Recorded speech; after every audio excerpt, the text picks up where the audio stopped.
There we are. The live thing is a pain in the neck. If I get too far away, I think I lose my signal. But anyways, yeah, June 25th, Saturday, 2022. Starting to get a little rain here. Here's a little pitter patter of the raindrops.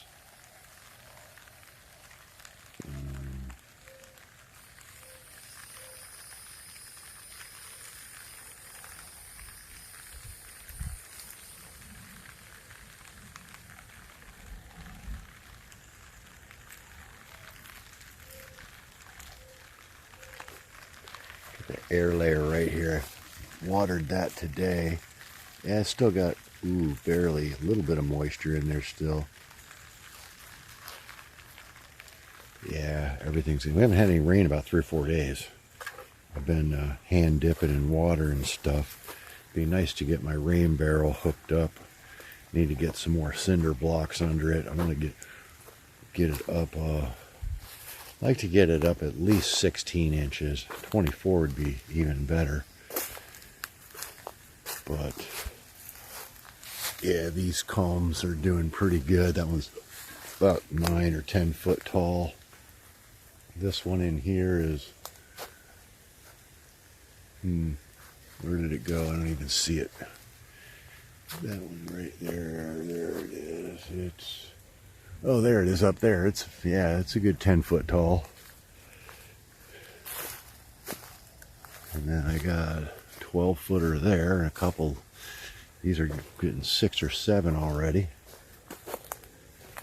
Yes, I had to hand water all these yesterday. It took about 20 gallons of water, which isn't very much because all these take another 20 over here.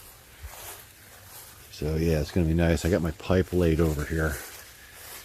This little 1/2-inch poly pipe. It's just kind of laying on top of the ground now. I'll get it, pushed down and dug in a little bit, and then it's got to come up into the barrel.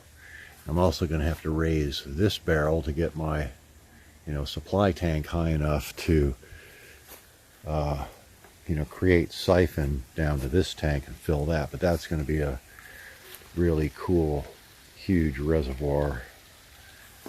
Yeah, I had to go to Home Depot. It took me like, I don't know, 20 minutes. We're going to go to PVC and put a valve on there and then come off to try to get a hose bib. I was trying to get all the parts to do it. Finally I figured out all you need is a 3/4 inch to 1/2 inch pipe adapter and screw on a brass hose bib there. So the whole thing cost about $8. But my current reservoir, which is this dinghy here, this thing holds probably close to 100 gallons, I think. And then I got another 50-gallon drum there, which is down a little bit too. Got a little bit of rain yesterday afternoon, not very much. I got a lot of weeds to pull over here, some burning to do. But yeah, everything's getting really dense and thick and canopy. It's getting, I got to take this oak tree down here pretty soon. It's kind of competing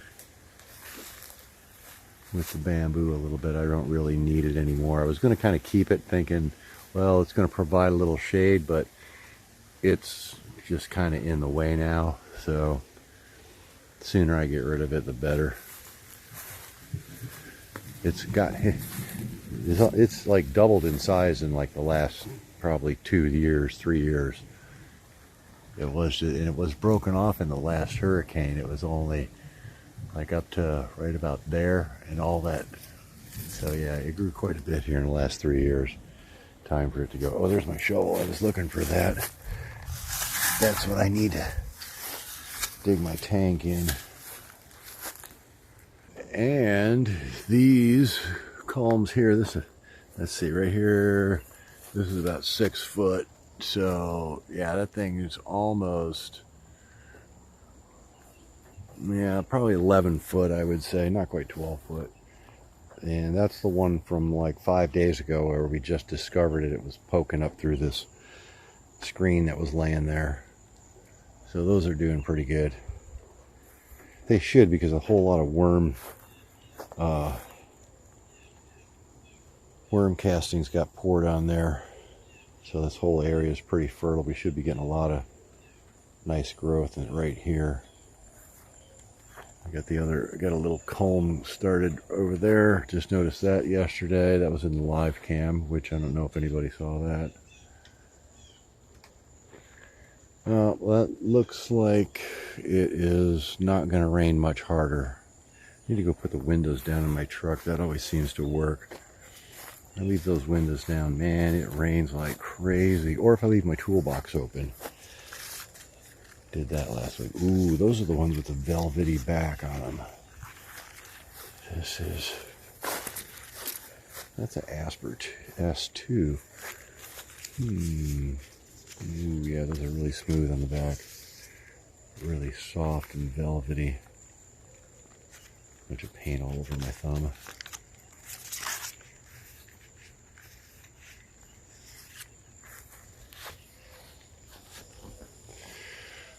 Well, I hope you enjoyed this tour of bamboo in the rain. I know I did. Yeah, look at that spear sticking up right there. It's so cool. Yeah, so that thing's going to be like probably double that. That's going to be like huge. Unless we get a big storm and it snaps off or something. That's the other thing. People don't, oh, we can't do anything about bamboo. It's going to get huge. It's like all I have to do is go over there and give that a good whip, and I could snap any one of those right off, I'm pretty sure. And they would not get any taller after that. They might get bushy at the bottom, but they will never grow tall again. I think I did that before. But then you can't clone that end. It's not mature enough to... That's got a nice little spike there. I got to get that out of that little pot and get that planted a little better. Oh, I managed to get a couple more bales of peat moss today, which I don't like buying. It's kind of not... It's really not organic. It comes from Canada, so you got to ship it in. So... mosquitoes attacking me. So... And then, you know, they say it's a renewable resource because peat's going to grow back in a couple hundred years or whatever. But down here in Florida, where we don't have anything in the ground but silica sand, it's oh, that's another big problem. We don't have anything but silica sand. It's like trying to grow in concrete. So you need to put something in the soil, which you can do with oak leaf and other composted materials like that, but it takes time. And the peat moss makes a really good worm bed. I use that mostly for the worms, which my worm population's down a little bit right now too. I noticed the other day I got to get some more food in here and get these guys kicking again. I got enough peat moss now, so. And I haven't noticed anything coming up in the hedgerow here, but the hedgerow is getting very thick and very dense. A lot of shade, very tall. So I guess that's all the updates for today. Oh, that was my other thing, the peppers, the sandy soil. I discovered a huge problem today. My peppers are not doing good. Most of the peppers that I planted from like even last year, I upsized them, put them in these pots. And the other day I went to repot one into something else to put it in a bag over there because I figured the mesh grow bag was the difference. It was, you know, these ones here are doing great. Look at the size of these leaves. They got peppers all over them. Look at the peppers on there. Got blossoms. All those are doing great. The leaves are huge. Then you go over to the ones in the pots, and you know, the leaves are kind of stunted.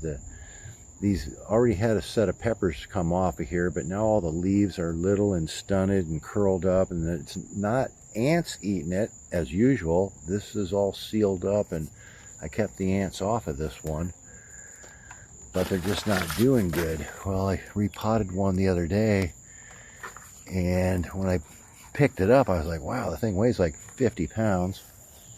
It's this one right over here. And all the soil, that bag soil that I bought for a couple dollars a bag, was in there like concrete, and it's just nothing but sand. So everything that was in there washed out. So now I repotted into a mesh grow bag over here and have some worm food down in there and some worm castings and some worms. And I'm going to try to revitalize and rehabilitate that plant and get it to come back. Moringa tree, had some trouble getting those going too. Same thing, same soil, big problem, couldn't do it. These finally are starting to grow a little bit, but I bet that's it. It's that crummy, cheap soil I got in the bag. It's not good in pots, not good for your plants. Little baby lizard over here. Baby lizard cam. Can you see him?